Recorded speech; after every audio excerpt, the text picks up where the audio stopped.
So it's hot in here. Yes, A hot. bit. Yes. Yeah. I need to find a hairband. These are really uncomfortable with long hair. I've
So, welcome everybody. It's an honor and a pleasure for me to welcome you to this book launch for Christian Krohn-Hansen's book, Jobless Growth in the Dominican Republic, Disorganization, Precarity, and Livelihoods.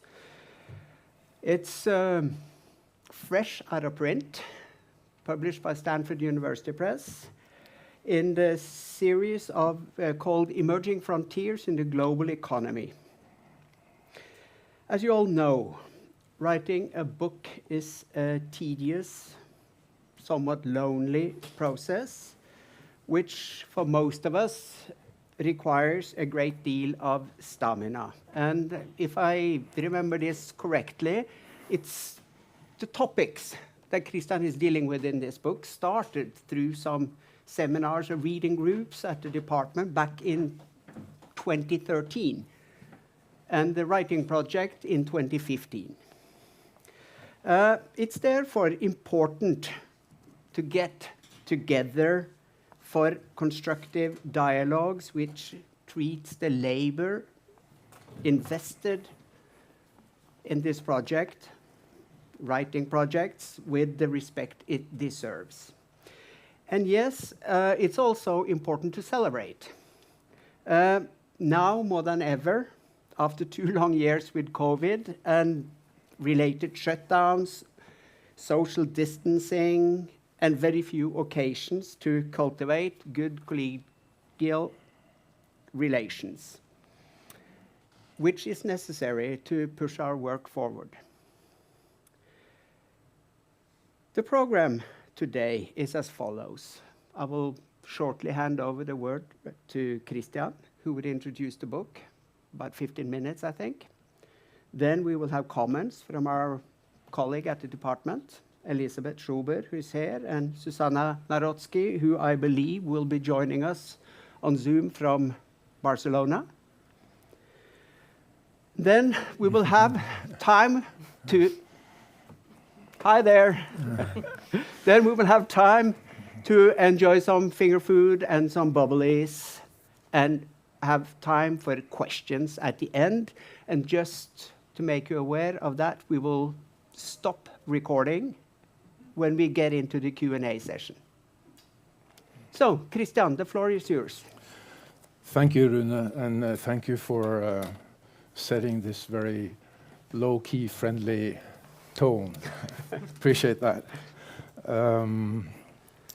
Dear all, before I begin to say a few words about the book, I want to express my gratitude to the Department of Social Anthropology at the University of Oslo for having supported my research for so many years, including this research that has produced this book, and also for funding this event and organizing this event. I'm very grateful for that. And I also want to thank, before the fact, so to speak, Eli and Rune and Susana, who will appear afterwards on the screen, for your willingness to take part in this. I know how busy you are, and I really appreciate your willingness to do this. And then I want to thank everybody here who showed up and has chosen to attend this event here tonight. I'm very grateful for that. So, I assume hardly anyone has even seen the book or read the book, so it makes it very natural for me to say a few words about what the book is about and what the book contains. So that's what I'm going to do. I'm going to spend most of my time here introducing the book, and thereafter I'll give the word to Susana, and then she will pass the word on to Eli. And if some of you afterwards want to intervene, there will be a brief amount of time afterwards for just questions and answers. So the question I want to ask is the following one: how is it to experience and live with so-called jobless growth? What is jobless growth? The term jobless growth was coined by a US economist. His name was Nicholas Perna, and he coined the term in the early 1990s. Jobless growth can be defined very conventionally as an economic condition in which a macroeconomy experiences growth while maintaining or decreasing its level of employment. The Dominican Republic, this Spanish-speaking Caribbean nation with some 10 million inhabitants, where I've carried out research, provides us with a striking example. According to World Bank data, the Dominican Republic stands out over the last 30 years as one of the fastest growing economies in Latin America and the Caribbean, as well as worldwide. The rapid growth allowed the country's real per capita income to increase substantially. This conspicuous economic performance, however, has not translated into equally significant improvements in working and living conditions for all. The Dominican Republic has seen growth, yet the nation remains characterized by an astonishingly high percentage of workers or citizens in a vulnerable situation. The Dominican Paradox, high growth, stagnant or declining wages, tenacious poverty, and a vast informal economy, has for a decade or more attracted the attention of the World Bank, the International Monetary Fund, and other institutions. Strong economic growth has been concentrated in only a few parts of the economy.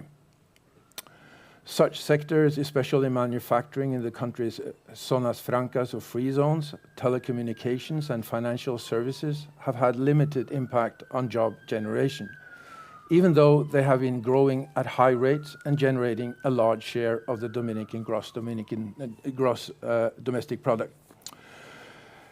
Through my book, I offer an ethnography or an anthropology of how it is to work in and experience an economy of such a type if you are part of the urban masses or the urban poor.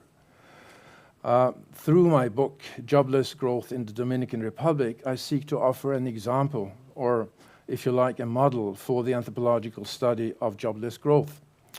A phenomenon that I see, as I see it, deserves to be taken seriously by social scientists and anthropologists, and that has challenged both neoliberal stories of economic development and more classic Marxist narratives of proletarianization, or of a change, quite simply, or a transition, quite simply, from life in the countryside to factory work or in industrial work or wage labor in the city. In the book, I analyze how ordinary Dominicans work and live in the shadow of the country's conspicuous growth rates. I explore the popular economy in what is the Caribbean's largest city, the Dominican capital, Santo Domingo, a city with some 3 million people.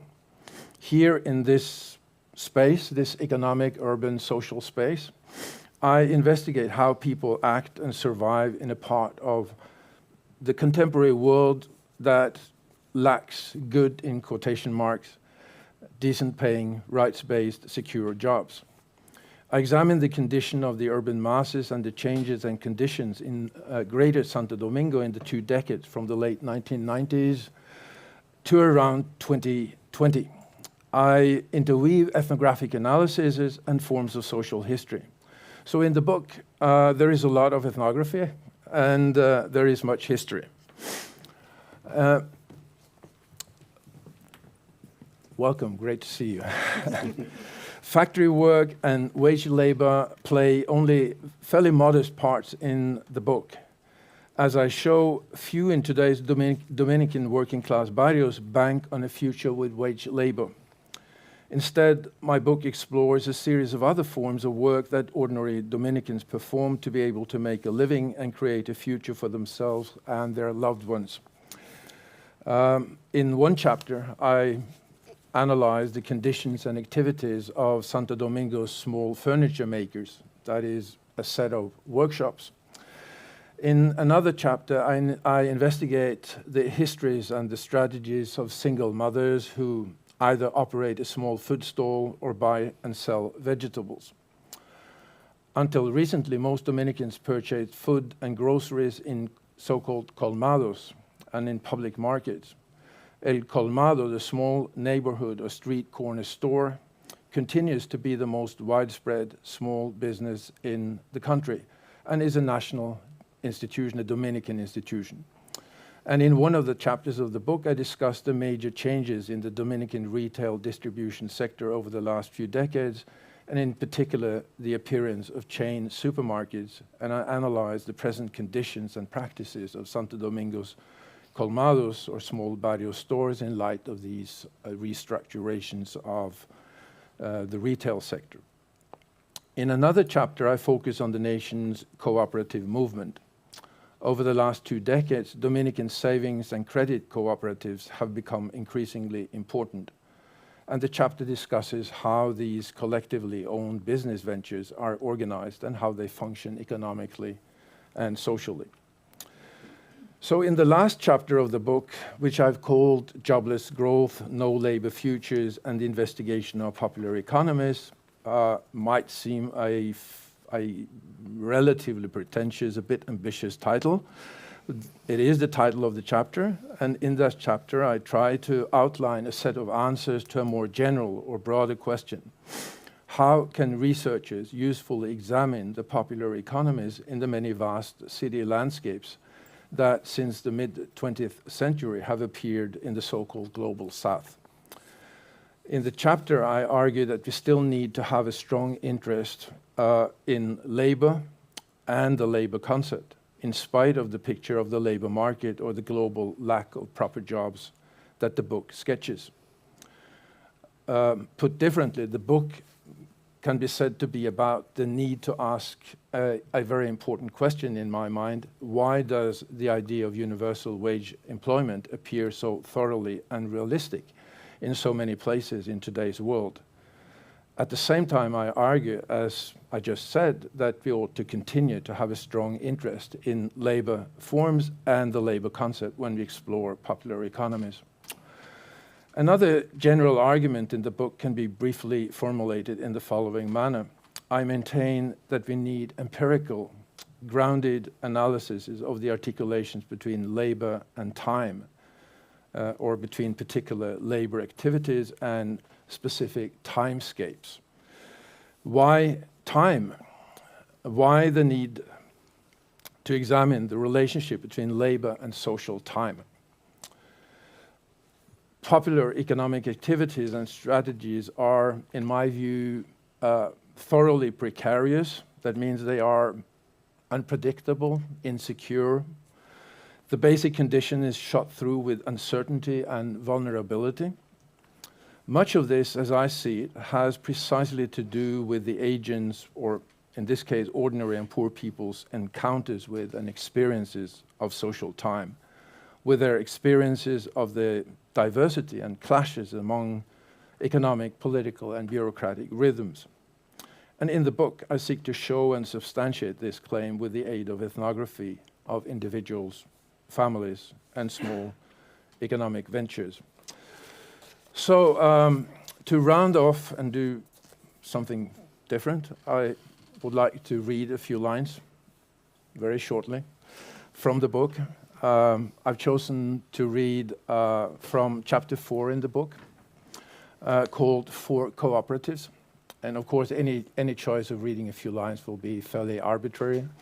But in this chapter, I examine Dominican cooperativism. And as I've already said, most contemporary Dominican cooperatives are savings and credit cooperatives. And in the chapter, I offer ethnographies of 2 different cooperatives, of which one is a small savings, credit, and multi-service cooperative with around 1,000 members, or socios. So let me read a passage then where I draw the contours of a profane ritual, or a ceremony in this cooperative.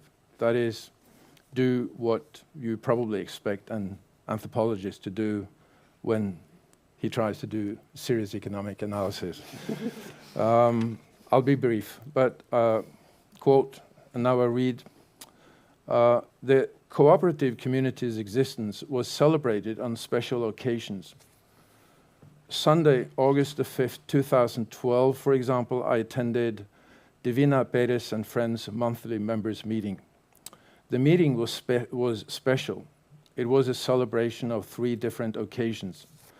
First, the cooperative had just relocated, and this was the first members meeting in the new, more spacious premises. Second, the cooperative, or the loose network of relatives and acquaintances that later was transformed into a cooperative, was 16 years old. The cooperative's anniversary was August the 4th. Third, the cooperative marked El Día del Padre, Father's Day. The venue was decorated with balloons. On the wall behind the podium, we read Felicidades, Aniversario, Papá, that is to say, congratulations, anniversary, Dad. There were well over 100 people there, and the place was packed. While we awaited the opening of the meeting and the celebration, we were shown advertisements on the screen. The cooperative encouraged members to make use of its favorable deals with commercial agents ranging from the two hypermarket chains, Olé and La Sirena, to the furniture store Pérez Comercial in the Zona Norte, to the firm APR Electronics in eastern Santo Domingo, to the cooperative movement's own insurance company, Coop Seguros. An older member opened the meeting. He spoke enthusiastically of the 3 reasons to throw a party before he solicited everyone to support the cooperative. The cooperative, he underscored, is different from the banks. It is a social enterprise. It has 2 goals: to achieve social and cultural outcomes and to make money.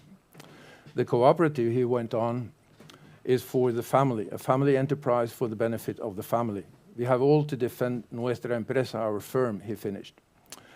After this, a woman led a shared prayer before Giovanna showed pictures of some of the founders of the cooperative and told the story of how the cooperative had been conceptualized and developed.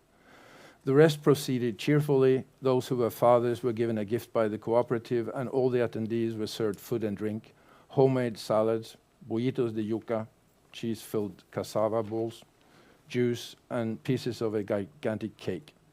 Many of the attendees took part in the various party games and competitions. A couple of teenagers performed music. I could have read more, but I think I'll leave it with that. And that's basically what I have to say, and I hope we can have some inputs now from Susana, and then afterwards from Eli. So I leave the word to you, Susana. Okay, thank you so much. It's a pleasure to be joining you in this conversation, even if only virtually. Christian Krohn-Hansen's book, Jobless Growth in the Dominican Republic, is a splendid work of ethnography, analysis, and theory. And I have learned many things while reading it. And so thank you for giving me this opportunity to comment on it. You will see that, you know, my inputs or my comments are very loosely organized. They are also a little bit disorganized, like, you know, the economy in the Dominican Republic. Anyway, so I find really extremely interesting the initial, you know, premise or foundation of this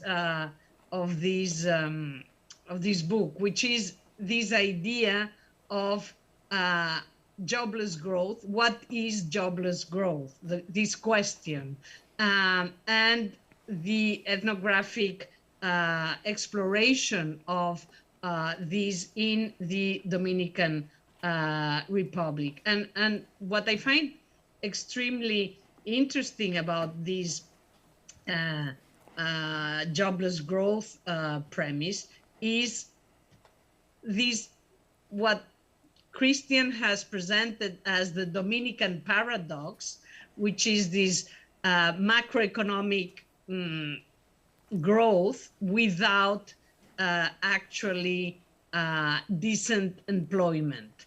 And I would say that this situation is increasingly a general condition. So it's the scope of this book goes well beyond the global South, let's say, or the Dominican Republic as a particular case, you know. So it is the question of jobless growth and the answer that Christian produces through his exploration of the popular economies that that are used by vulnerable people to make a living and to survive in this condition, which is particularly interesting and very well articulated. So I would like to just say a couple of things about this issue of decent jobs, or the premise of this paradox. No, so so there is growth, but there is no employment, or what Christian calls decent jobs.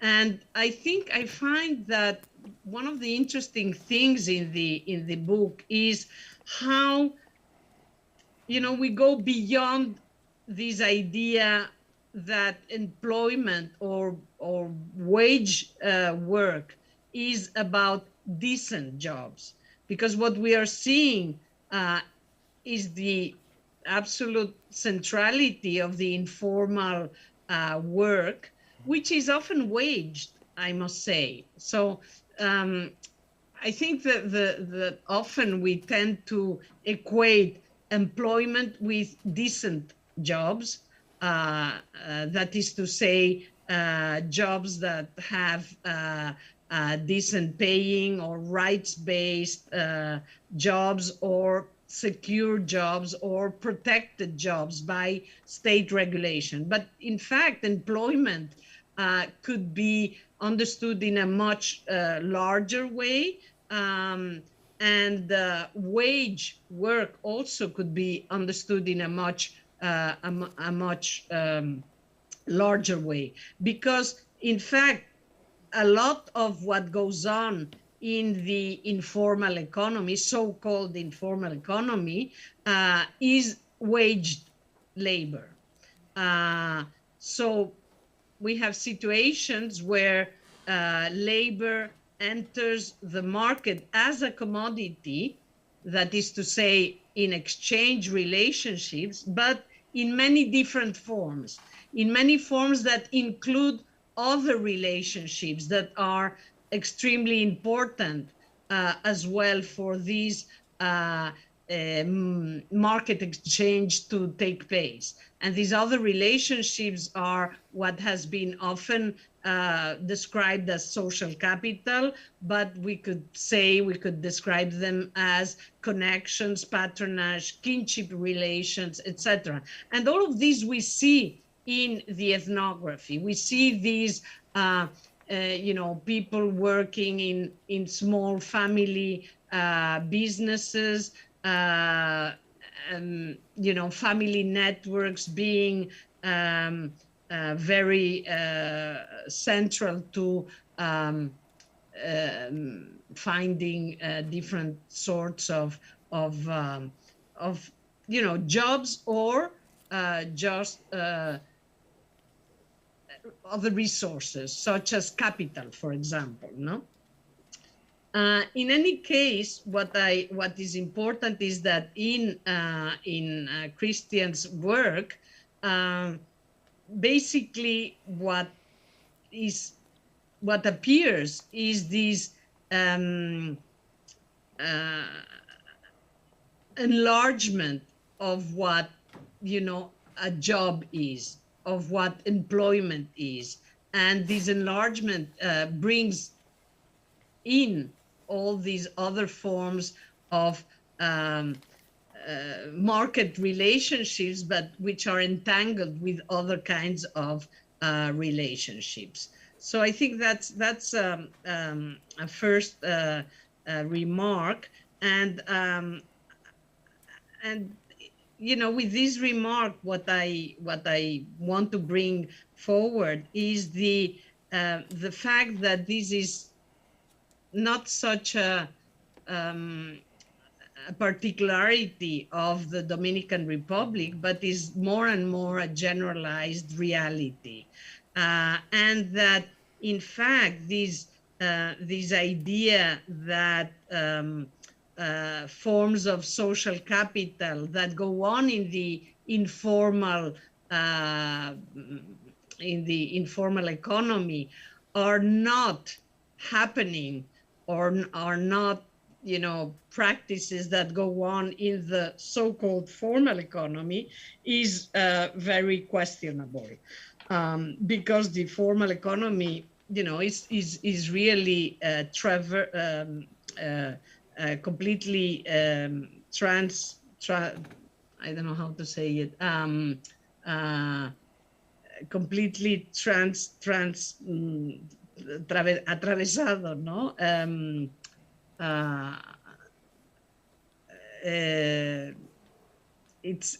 It's full of these other kinds of relations that distort market competition, and that could be described as unfair. No, in any case, I think that one of the main variables is the state, and how the state regulates, tolerates, deregulates the relations of labor, but also other resources such as land, water, or energy to capital. And it is in these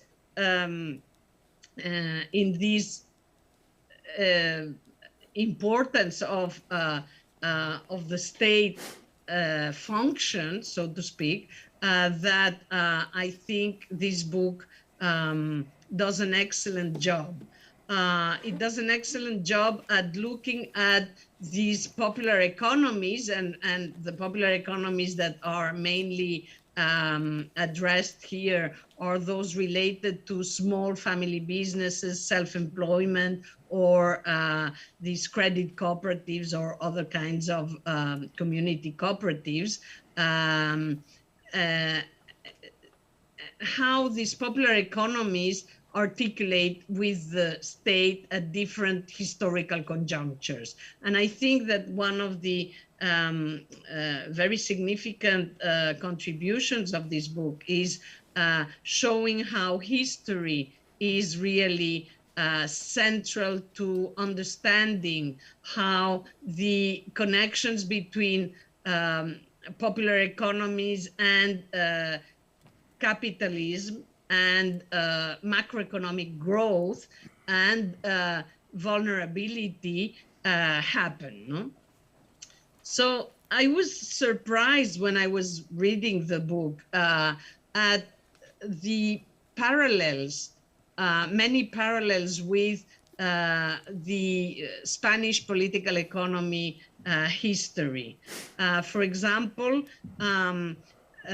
between the Trujillo era and the following developmentalist moment, and the Franco era in its pre-1960s phase of an agrarian colonization and support of family farming, etc., and the post-1960s technocratic development in Spain, supported by US investment and expert advice, increasingly oriented to productivity gains and export production and tourism. So I think there is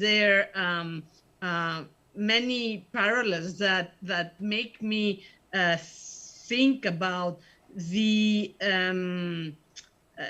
two things. Basically, on the one hand, the strength of the ideology of a peasant agriculture in a particular historical moment, so the 1930s to 1960s, this ideology of small peasant farmers as a way to probably stop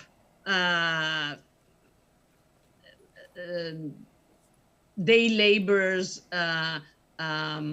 revolutionary organizations. So this was the case in Spain, you know, like the jornaleros were particularly well organized and very revolutionary at the beginning of the 20th century. And then when Franco won the Civil War, he immediately started a process of distributing land to, you know, peasants so that they would, in fact, become settled and you know, completely change their political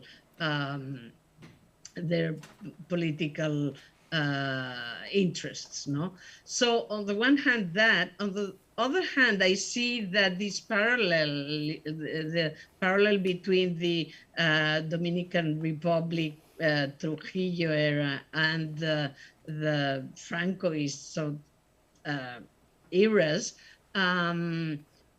show the power of colonial and neo-colonial logics of economic structuring, logics that relate to exploitive and extractive forms of capitalism, and also the strength of these hegemonic neoliberal economic dogma that takes place increasingly after the 1960s, and then, you know, even more so in the 80s and 90s. So anyway, this was very shocking to me. This kind of closeness of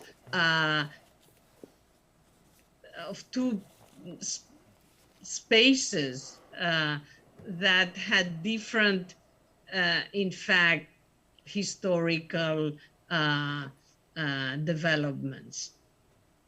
And finally, and I don't want to take more space, I think that what is fundamental in the analysis of the different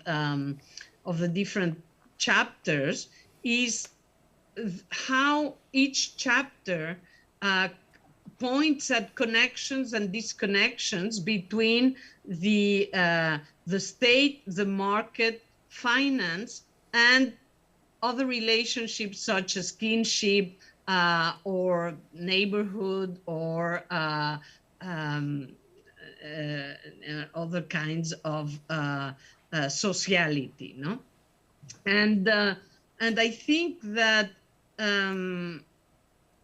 all of the different chapters in the book, the chapters on the small family furniture business, or the chapters on the street vendors or the food stalls, micro enterprises, or the colmados or the cooperatives, all of them in a way show us how these different aspects, the connections and disconnections, articulate in different ways in order to enable social reproduction.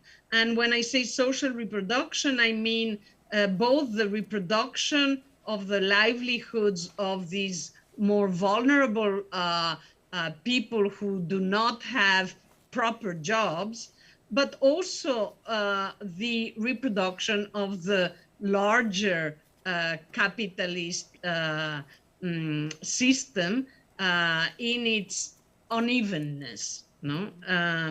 So I think that's what this book shows very clearly, how popular economies are not disconnected from capitalism as a growth project, no? As an economic growth project of expanded accumulation.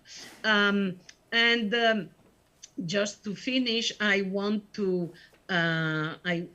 highlight that I really think that one of the very salient contributions of this book is the presenting us with this entanglement of time and labor, these overlapping and conflicts between different rhythms of social time, and how they affect people's livelihoods in the everyday. So this book is very impressive. It's an impressive achievement, and it shows this interlocking of capitalism and popular economies as they provide an explanation or an understanding of social reproduction in the present. So thank you. And now I'm going to give the floor to Elisabeth Schober.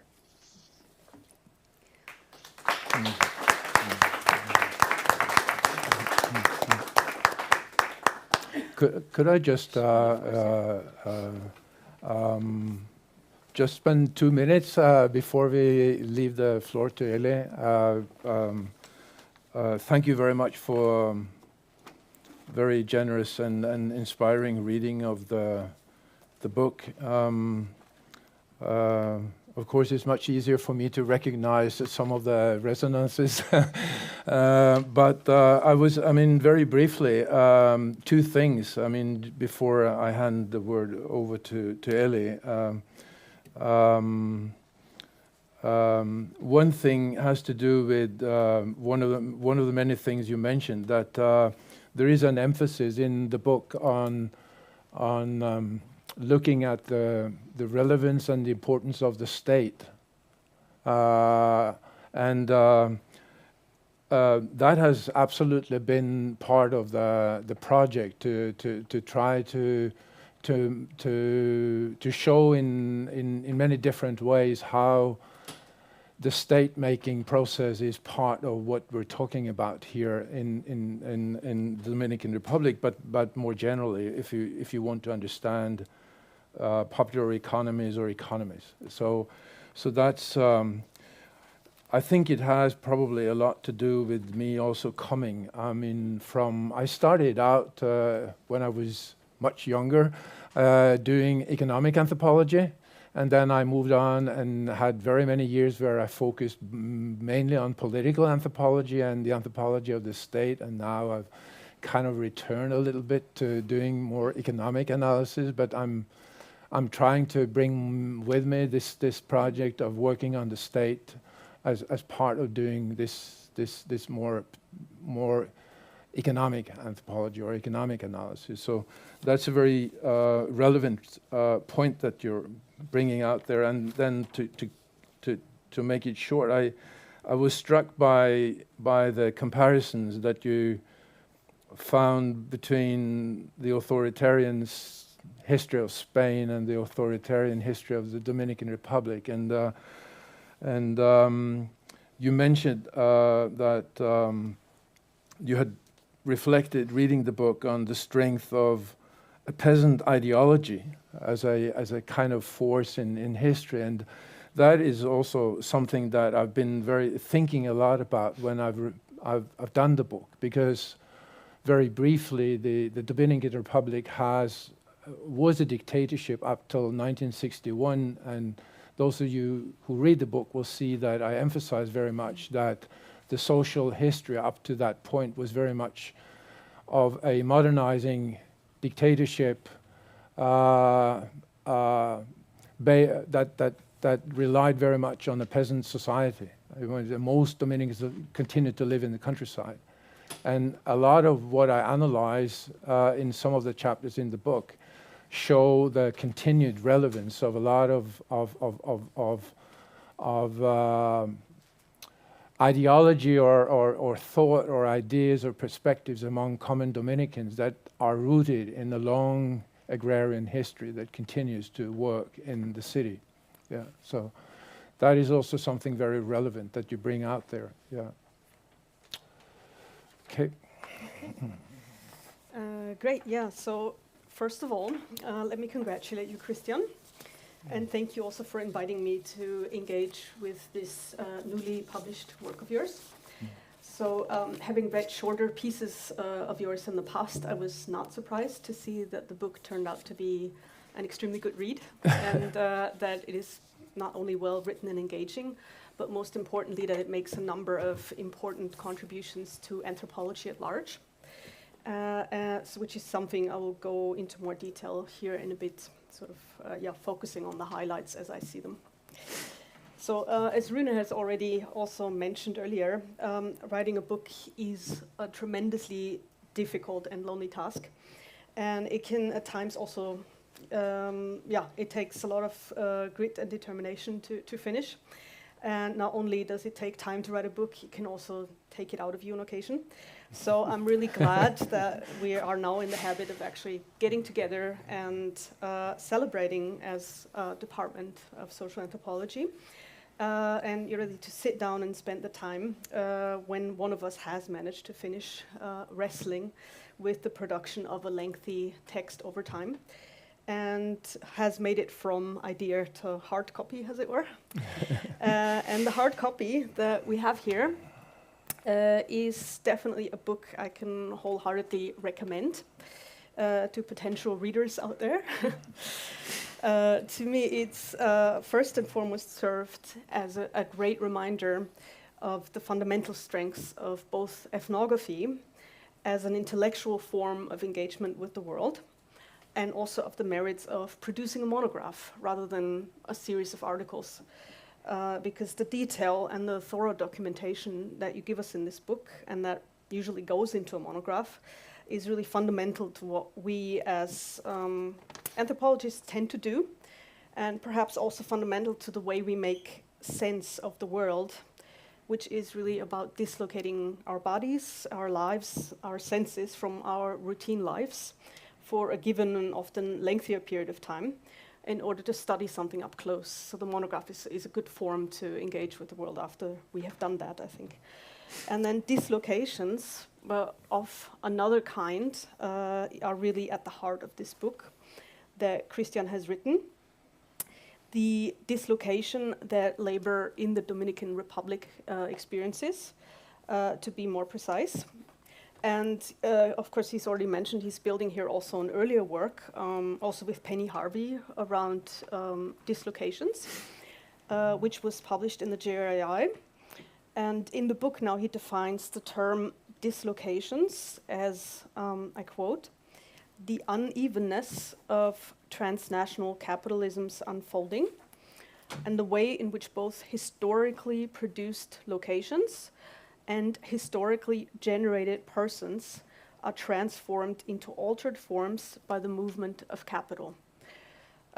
So in addition to this very historically informed understanding of dislocations as a process that is caused by transnational capitalism, another key term here in Christian's repertoire is that of wageless work and ultimately also of wageless life. You've already introduced the term of jobless growth earlier yourself, so I'm going to focus on this now. So over recent years, a number of scholars, also in anthropology, have commented on the real rise in precarity and insecurity when it comes to the world of work that we are experiencing across the globe these days. And ever more populations today find that the previously secure, or as Susana has pointed out, decent jobs disappear into thin air to be replaced with temporary work arrangements at best, some of them waged, some of them not. So we have short-term contracts, casual work. We do have precarious self-employment arrangements. You do have also the kind of exploitation on the family front that comes into your book a lot. So all of these are phenomena that one can only speculate will gain even more speed in many places across the world due to the recent disruptions that COVID-19 has caused to everyone. And of course also at the backdrop of what we see now in terms of hyperinflation, rising energy and food prices, the general disruption worldwide triggered by the war in Ukraine, which really dislocates populations in many, many places elsewhere as well. Now, the work of the economist Guy Standing in particular introduced us roughly a decade ago to the idea that there is something like a rising precariat out there, which he argued is a new dangerous class, also prone to voting far right, people who can no longer draw on job security as a given and are thrown into some sort of fundamental insecurity on other levels as well. And perhaps not surprisingly, anthropologists in particular have been quite critical of guy standing. We have pointed to the fact that large populations of the world have always lived and labored under insecure conditions, and really questioned the usefulness of his analytical framework. And also pointed out that it's perhaps rather ethnocentric to start out with. But whether or not this new terminology is needed to describe these recent disruptions and their effect on working populations, Guy Standing certainly has succeeded in putting the issue of wageless work on the agenda. And also for anthropologists, where then we have people like Tanya Lee, Jim Ferguson, and whatnot, convincingly showing that there is much to be gained from looking at the conditions of the global informal working class, to borrow a phrase from Mike Davis here that Christian also uses in his book. So it is exactly this kind of emerging research agenda, getting to grips with the popular economies that have emerged in urban contexts of the global south, that Christian centrally inserts himself with this ambitious and important book. So in a typical anthropological fashion, the large-scale developments that he is pointing to here and seeks to understand, again, transnational capitalism's immersion into a particular economy and the rise in wageless work that it also produces at the same time. So he traces this close to the ground, and in order to do so, he takes us from site to site to introduce us to a number of small furniture makers, business owners, then again to a series of single mothers running small food stands, which was sort of my own favorite chapter of the book, to various street corner stores that turn out to be both struggling and yet are very durable. And finally also to the members of 2 savings and credit cooperatives who band together to improve their economic conditions in life. And through the multitude of these stories and concerns that we hear through these chapters, we get a deeper understanding of not just contemporary economic life in the Dominican Republic, and how much it really depends on other categories, which Susana already pointed to. So we've got, other categories of daily living, such as kinship, such as gender, or other forms of social capital that you can draw on that's not by definition economic. But the book ultimately aims also for something at another level. It wants to outline, and I do believe very much succeeds, in outlining some general principles or tools for ethnographic inquiry into the livelihood strategies of the urban masses in today's global south, as Christian puts it. So what are these general principles or sort of strategies that he encourages us to take with us if we do this kind of research, engage in this kind of ethnographic work? So he argues convincingly that there are 3 things to keep in mind when we study precarious living in the global urban south today. So there's some overlaps with what Susana has already pointed out, but let's just go with it and maybe you'll remember it better afterwards, right? So first, to hold on to the notion of labor as something that is useful and necessary today. And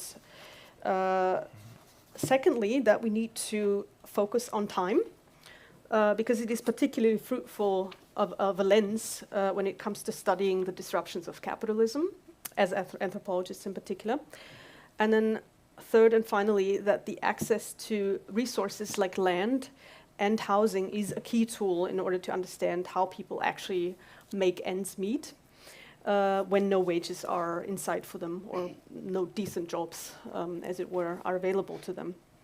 So let me spend a few minutes on each of these points, because again, I do think they're taken together. They make up an extremely important insertion into contemporary debates around what's also been called surplus populations at times, wageless work, whatnot. Arguably in many places, and not just the Dominican Republic. Now first, about why the notion of labor is still necessary in our day and age to think with. So in arguing for the retention of labor as a useful category, in an age where ever fewer people actually are in a clear wage-labor relationship vis-a-vis an employer, so again we can define, have a discussion around definitions afterwards obviously, Christian makes an important contribution to a small but growing body of literature in anthropology that argues that we do need to take work, and also by extension the inequalities that riddle capitalism, seriously as a starting point for our analysis. Now the end of work, and then with it also the end of categories such as class, has been declared many times, so many times perhaps that it could be considered a kind of running gag in the social sciences, especially in the 1990s, if the issue of this de facto rising inequalities that we also have at our hands these days was not so important. So it seems that many of us were perhaps a bit too quick, or had trouble distinguishing the gradual demise of one particular formation of capitalism, which is the Fordist model that came with these stable, secure, decent jobs of employment. And we could not distinguish this from the continued and absolutely dire need for people across the globe to make a living by all costs and means, while at the same time, to use Susana Narotzky's brilliant phrase, also make life worth living, which is a balance to strike, which is difficult to make. Susana is actually also quoted in a key passage of the book, of Christian's book here, as having summed up this problem around labor in the following way. I quote here, she says, "While capitalism remains hegemonic, I suggest that we do not abandon the concept of labor, as it addresses the connection of people and places in a process that overpowers their will to make a life worth living and abducts them into the aim of the expansion of money value." So, and I think this is really evocative in a sense, to think about abductions, which is exactly what Christian ultimately also illustrates in many, many passages of his book, that his interlocutors are finding their energies drained in their endless daily struggles to make ends meet, and don't have the time and energy to spend it on, figuring out where on occasion they would like to take their lives. And there's a lot of, passages that also, especially with the single moms, it was perhaps the clearest in terms of, that they would really appreciate a bit more time to also do other things. And he attunes us to the many small strategies, tactics, and actions that people undertake so that they do not go under, as it were. And depending on non-economic relations of the friendship, kinship, and other kinds, turns out to be often vital within these attempts to make a living. But so is juggling money that people don't really have. And so that's quite a big aspect in the book. Which brings me to the second key insight that I took from this book, which is the need to focus on time as a category, and people's numerous strategies around time, and the way they coordinate their activities and often fail to coordinate their activities over time to stay afloat, which Christian argues is really a great tool to trace and be able to ethnographically work with these large-scale shifts in a global economy and how it trickles down into people's lives. He shows, for example, how a large part of what people do in these urban contexts is to search for credit, with formal banks often being the last place one goes to in order to stay liquid in the face of ever-impending financial disaster. So the juggling of numerous small debts and the intricate ways that one small sum is being paid off via the next small sum acquired, via creative means often, to prevent the whole house of cards from collapsing, is something that seemed very familiar from my own work in the Philippines, and I imagine would resonate with a lot of other corners of the world. And make no mistakes, again, these kinds of stories may feel far away, but are increasingly the new norm for many people in Europe too. Indeed, there's lots to be learned from studying some of these strategies in seemingly wealthy corners of the world as well, which I'm so vividly reminded of these days every time I end up in a supermarket queue in Oslo East, or nearly every time over the recent weeks, when I found myself repeatedly waiting for someone to, get the money out to pay for 2 cans of tuna. And finally, he also argues for a focus on the resources of land and housing and who gets access to those, which allows us to, again, understand how people do get by when there is no formal regular wage coming into the bank accounts that they actually do not even possess in the first place. Not only is access to borrowed money juggled in creative ways in the various settings of the Dominican Republic that Christian introduces us to, so is access to these non-monetary but vital resources for survival. So having a spare room in your house can, be the starting ground for a food stand. It can mean you have a storage space that you can rent out. It can be used as leverage to get more credit again.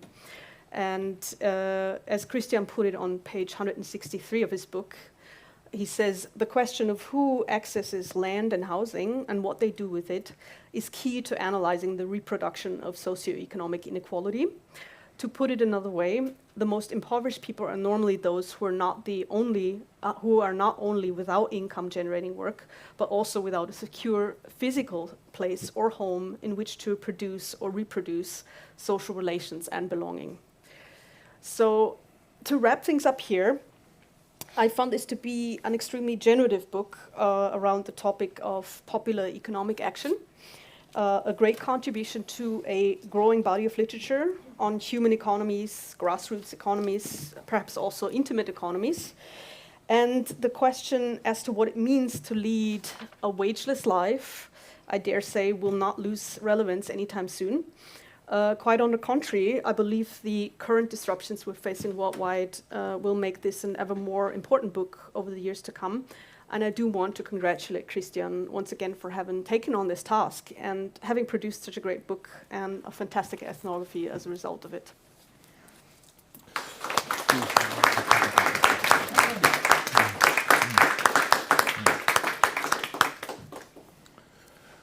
Yeah, I just want to thank you very much for, again, I'm touched, very generous reading. Just since we're probably running out of time, I just want to say that I find it very, it's good to know that you liked chapter 2 about the females who struggle to get by. It was a difficult chapter to write, and I appreciate very much you bringing out. Some of the things you got from that chapter, particularly, for example, how the juggling of debts has to do with the juggling of working literally on different forms of time. So thanks for that. Well, thank you to Susana, Eli, and Christian. The floor is now open for questions.